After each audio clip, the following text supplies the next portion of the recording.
kita bisa melayat, kita masuk dari depan, keluar dari pintu samping. Sesudah itu dilanjutkan dengan penutupan peti jenazah.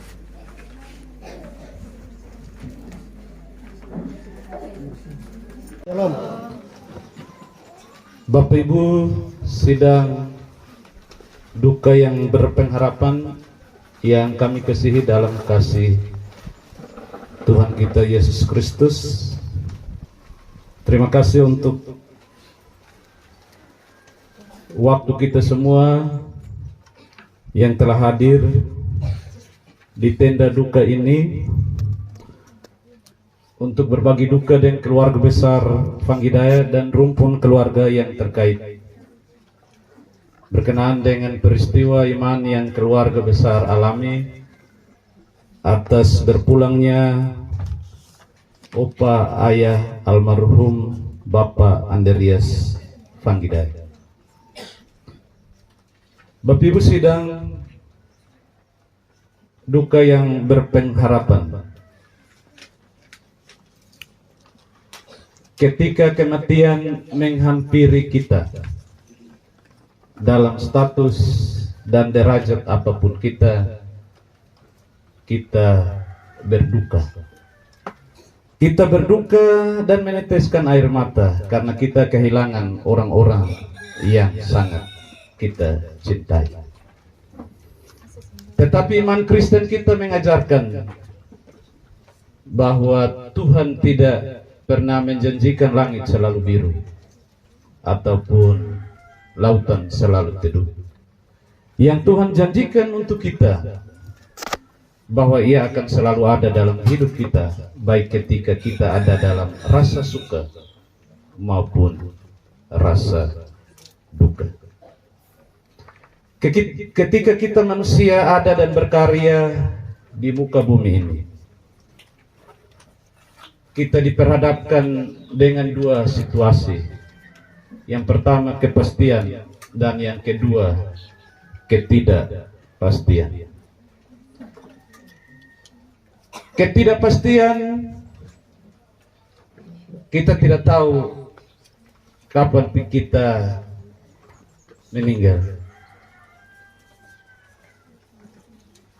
Kita tidak tahu kapan kita sakit.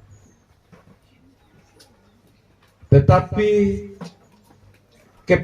satu kepastian yang pasti, bahwa ketika kita hidup, kita semua pasti akan dipanggil Sang Bapa. Bapak Andreas Vanggidaya, dia telah melalui proses ketidakpastian hidup sampai kepastian hidup, dan dia telah berbuat yang baik untuk keluarga, untuk masyarakat, dan untuk kita semua. Untuk itu kita akan mendengar pembacaan riwayat hidup yang akan dibacakan oleh salah seorang cucu Dian Vanggidaya SK.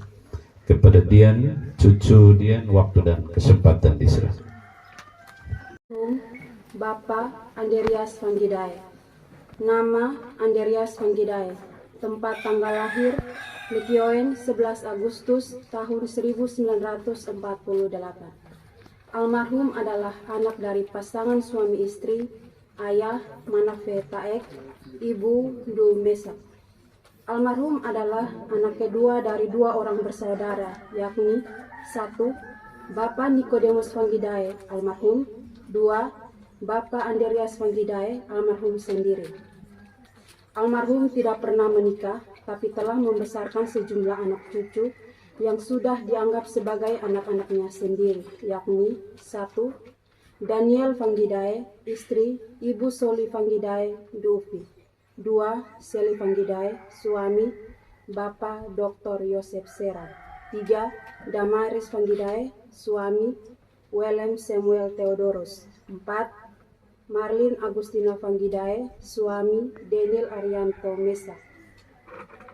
Ada sedikit catatan bahwa Mama Omi Fanggidae dan Mama Adriana Fanggidae setelah suami mereka meninggal, mereka tinggal dengan almarhum, dan almarhum yang mengayomi dan menghidupi mereka bersama dengan anak-anak mereka. Anak-anak mereka yang dimaksud adalah keempat orang anak yang di atas. Pengabdian dalam lingkungan. Kami keluarga bersyukur kepada Tuhan karena Tuhan memperkenankan orang tua kami turut mengambil bahagian dalam pelayanan di Gereja Efata Lekioen sebagai koster dalam sejumlah tahun, yakni 1. Menjadi koster ketika Gereja Letehatu berubah nama menjadi Gereja Efata Lekioen pada masa jabatan Ibu Pendeta Fora Mesak SMTH pada tanggal 1 November 1984 sampai dengan 21 Mei 1986.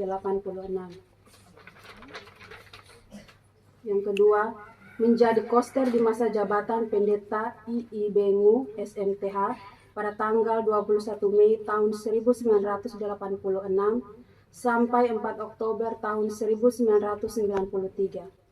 Yang ketiga, menjadi koster di awal masa jabatan Pendeta Melki Adang SMTH pada tahun 1998 sampai tahun 1999. Riwayat sakit. Sudah kurang lebih 5 tahun, almarhum mengidap penyakit asma. Almarhum sering masuk keluar rumah sakit. Almarhum pernah opname di RSUD Baa dan selain itu rawat jalan. Pada minggu kemarin, penyakit almarhum kembali kambuh dan kembali dirawat di RSUD Baa. Dan selanjutnya, almarhum menjalani aktivitas seperti biasa. Pada tanggal 30 September 2022, jam 2 dini hari, telah menjadi sejarah kelam bagi kami keluarga yang tentu sulit untuk dilupakan oleh kami hingga kapanpun. Di malam itu, ketika kami semua terlelap dalam tidur, ternyata orang tua kami sedang pula mempersiapkan diri untuk kembali kepada pemiliknya.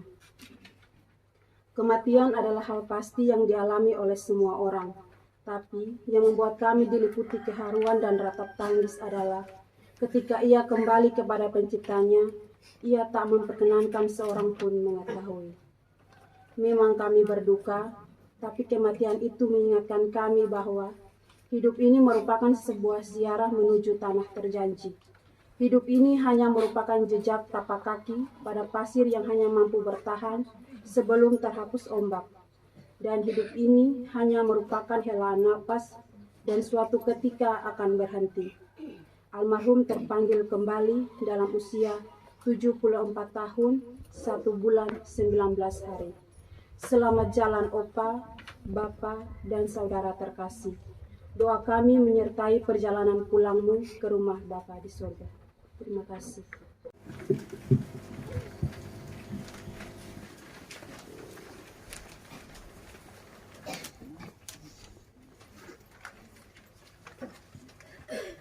Bapak, Ibu, saudara-saudari, keluarga besar Fanggidae, singkatnya sidang duka yang saya kasihi di dalam Kristus Yesus.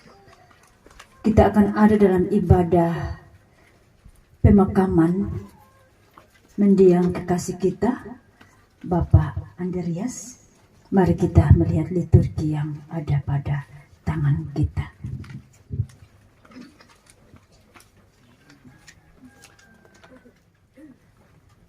Tuhan telah memanggil kembali Bapak, Opa, saudara terkasih kita,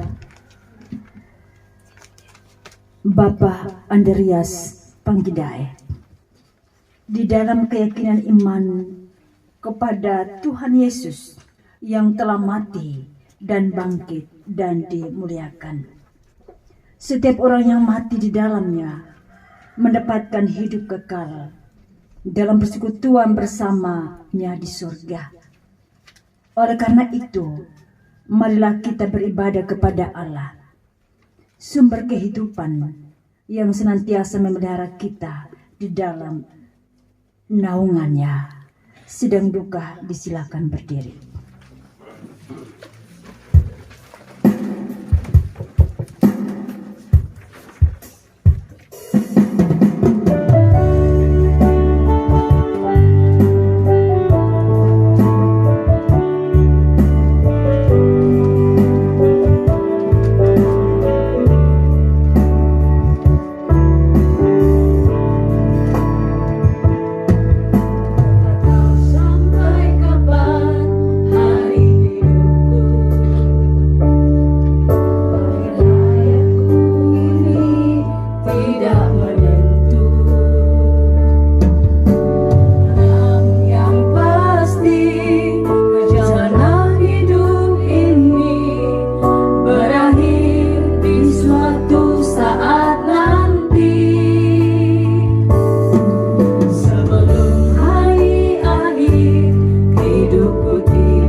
kami langsungkan ibadah penguburan jenazah mendiang Bapak Opa Andreas Panggidai. Kasih karunia dan damai sejahtera dari Allah di dalam Tuhan kita Yesus Kristus yang telah menyerahkan dirinya untuk membebaskan kita dari maut untuk kehidupan kekal. Baginya lah kemuliaan selama-lamanya. Amin. Silahkan duduk.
Untuk setiap kali meresponi apa tanggung jawab kami, apa yang mesti kami lakukan sebagai anak-anak Tuhan.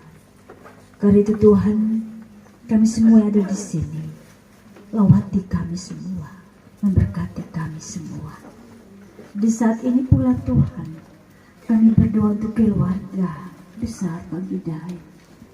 Ada Oma, ada keempat orang anak bersama dengan keluarga mereka, cucu-cucu, anak mantu bagi mereka, agar dalam suasana duka ini mereka terus menaruh harap hanya kepada Bapa. Terima kasih banyak Bapa. Kami akan ada dalam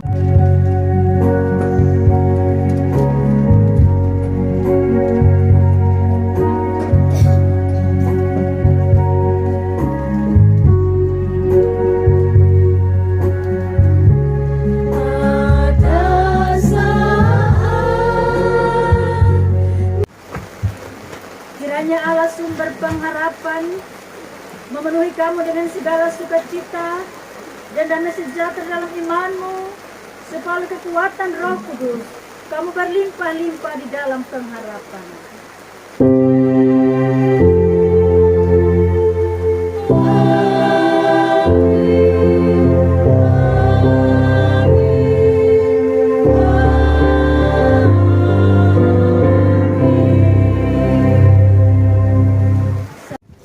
Baik Bapak Sidang Pergabungan yang terkasih, firman Tuhan pada siang hari ini terambil dari kitab Roma pasal 14 ayat yang kelima hingga ayat yang ke-9.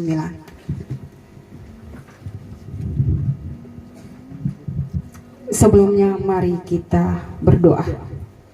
Bapa kami yang ada di dalam kerajaan surga, saat ini kami keluarga besar Fangidai berduka karena telah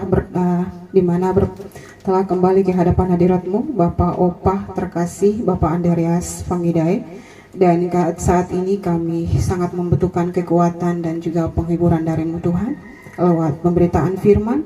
Mari Tuhan memberkati kami, urapi kami, kuasai kami dengan Roh-Mu yang kudus, agar pada sebentar firman yang kami dengar boleh menguatkan kami dan kami terus memandang kehidupan kami di hari-hari depan. Inilah doa dan sembahyang kami, demi nama Yesus firman yang hidup kami sudah berdoa. Amin.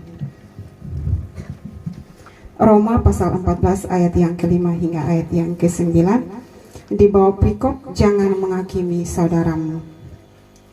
Yang seorang menganggap hari yang satu lebih penting daripada hari yang lain, tetapi yang lain menganggap semua hari sama saja. Hendaklah setiap orang benar-benar yakin dalam hatinya sendiri. Siapa yang berpegang pada suatu hari yang tertentu, ia melakukannya untuk Tuhan. Dan siapa makan, ia melakukannya untuk Tuhan, sebab ia mengucap syukur kepada Allah. Dan siapa tidak makan, ia melakukannya untuk Tuhan, dan ia juga mengucap syukur kepada Allah. Sebab tidak ada seorang pun di antara kita yang hidup untuk dirinya sendiri, dan tidak ada seorang pun yang mati untuk dirinya sendiri. Sebab jika kita hidup untuk Tuhan, dan jika kita mati untuk Tuhan. Jadi baik hidup atau mati, kita adalah milik Tuhan. Sebab untuk itulah Kristus telah mati dan hidup kembali, supaya ia menjadi Tuhan baik atas orang-orang mati maupun atas orang hidup. Demikian firman Tuhan. Yang saya kasihi dalam Kristus Yesus, diberkatilah kita semua oleh sabdanya. Haleluya.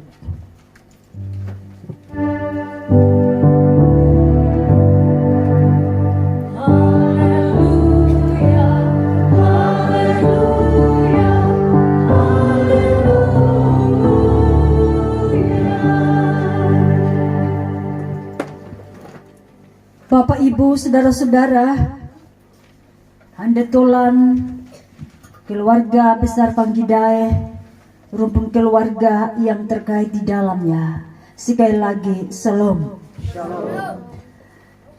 Bapak Ibu yang saya kasihi di dalam Kristus Yesus, dalam kotong punya keseharian kehidupan,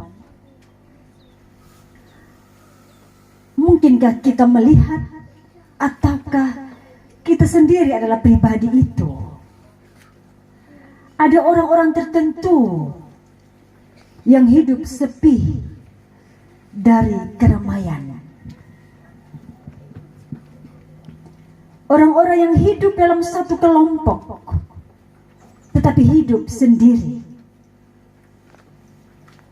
Orang-orang yang mengatakan bahwa ia hidup bersama orang lain, tetapi ia hidup sendiri, hidup untuk diri sendiri. Bapak saudara semua, kesendirian kadang diperlukan dalam rangka kau boleh mengevaluasi kau punya diri. Ketika kau menghadapi satu pergumulan, kita merenungkan akan kehidupan, akan hal-hal yang khusus. Seperti kadang kau dengan orang bilang begini, beta butuh waktu untuk sendiri sesaat. Beta butuh waktu untuk perenungan diri.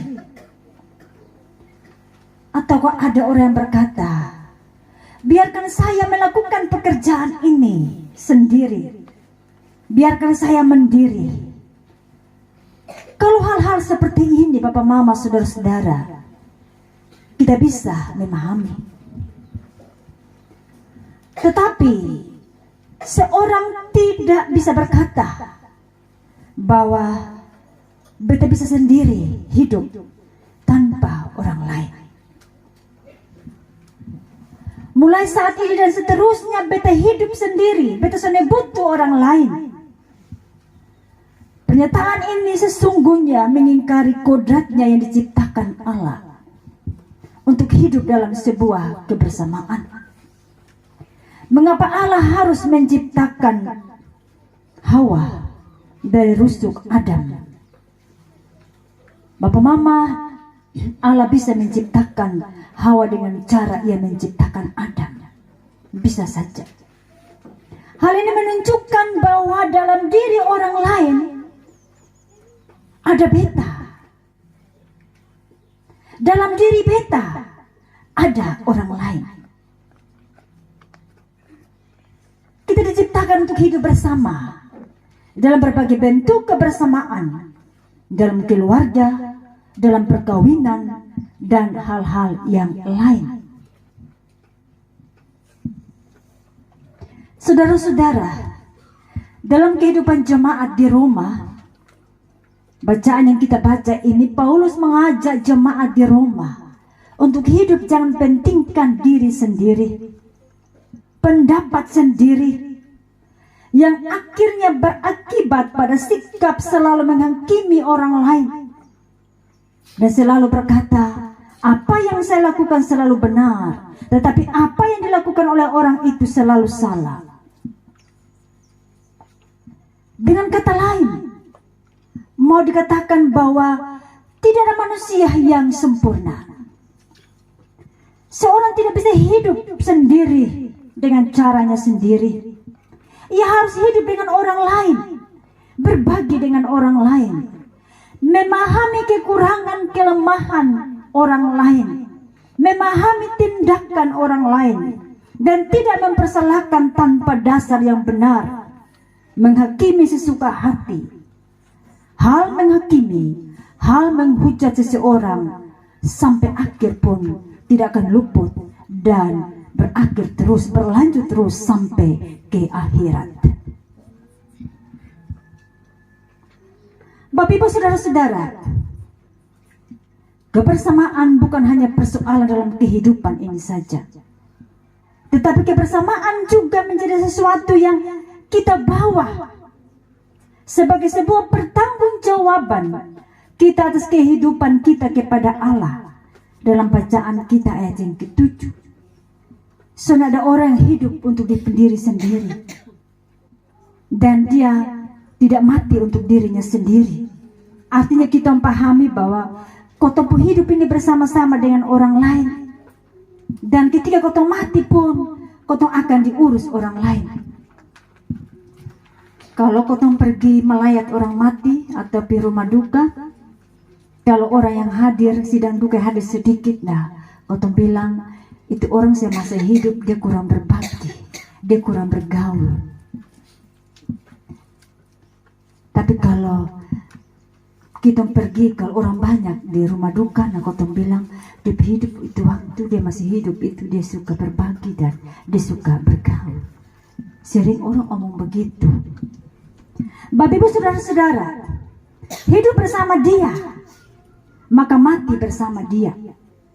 Hidup mengikuti teladannya, maka kematian mendapat tempat di sisinya. Sidang duka yang saya kasihi dalam Kristus Yesus,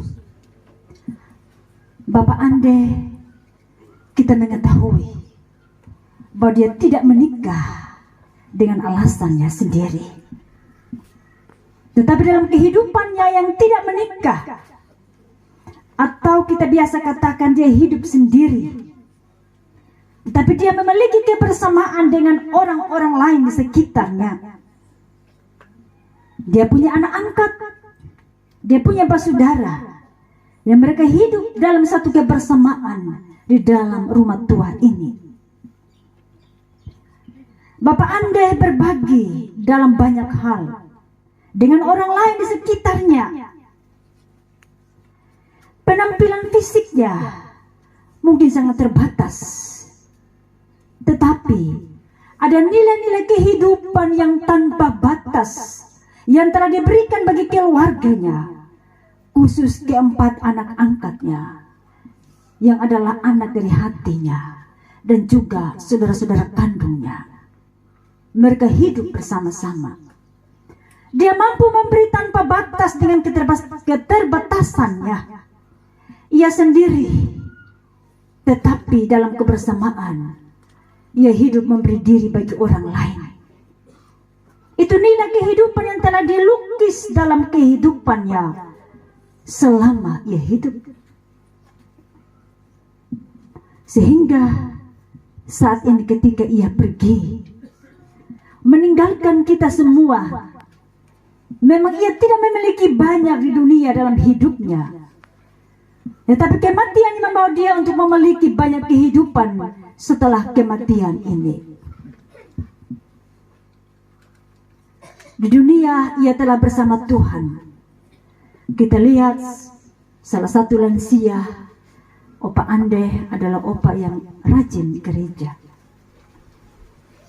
Selalu saya ada di jalan datang untuk ada di lapangan, selalu lihat Opa Ande turun-turun dari gunung.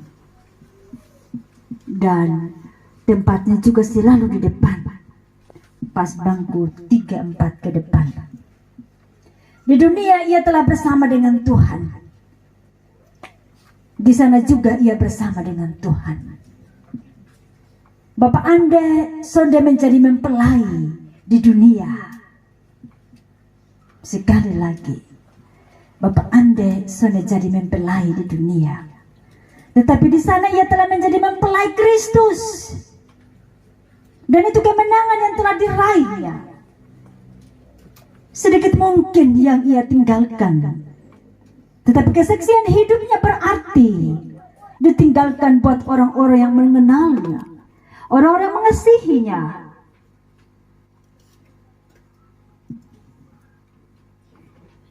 Karena itu, di hari ini tentu ada kesedihan dalam kebersamaan keluarga. Tetapi ketika Tuhan menciptakan anggota tubuh kita, kita lihat jemari tangan kita, di mana di antaranya kotong punya jari itu ada selah-selahnya. Bapak Ibu Saudara, kenapa ada selah-selahnya? Ini menunjukkan bahwa ada ruang bagi Tuhan siapkan untuk dia bisa menggenggam tangan kita. Pada saat suka, terlebih dahulu ketika kita duka. Genggaman tangannya memberitahukan kepada kita bahwa ada ratusan alasan untuk Tuhan membuat kita bersedih dan kecewa. Tetapi ada jutaan alasan ia menggantikan duka cita itu. Kadang dia seolah tak terlihat oleh kita karena tertutup oleh dosa-dosa kita. Tetapi sentuhan kasihnya mengingatkan kita bahwa dia selalu dekat dengan kita. Dia selalu dekat dengan keluarga yang ditinggalkan. Amin.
untuk setiap kali meresponi apa tanggung jawab kami, apa yang mesti kami lakukan sebagai anak-anak Tuhan.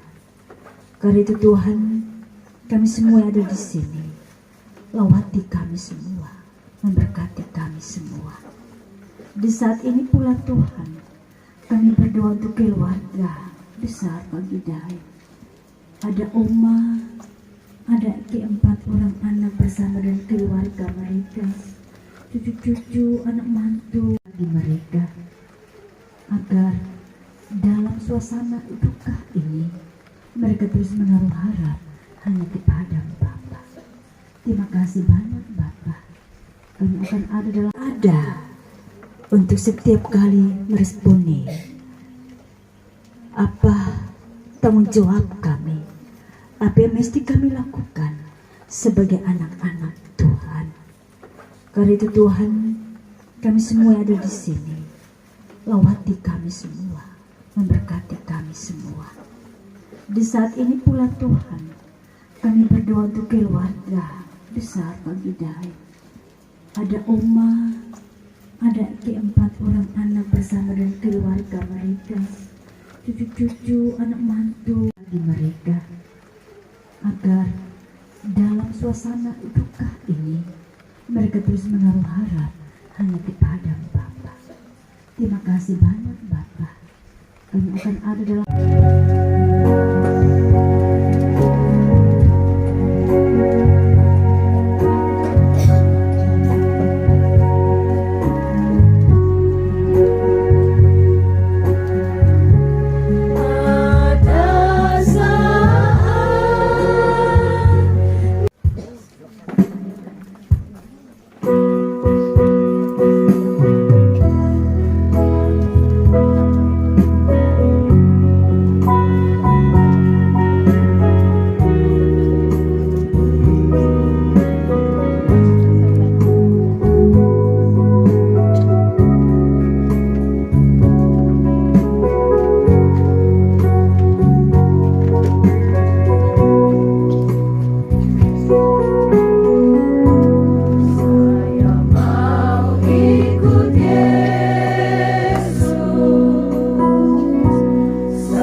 Kiranya Allah sumber pengharapan memenuhi kamu dengan segala sukacita dan damai sejahtera dalam imanmu, supaya kekuatan Roh Kudus kamu berlimpah-limpah di dalam pengharapan.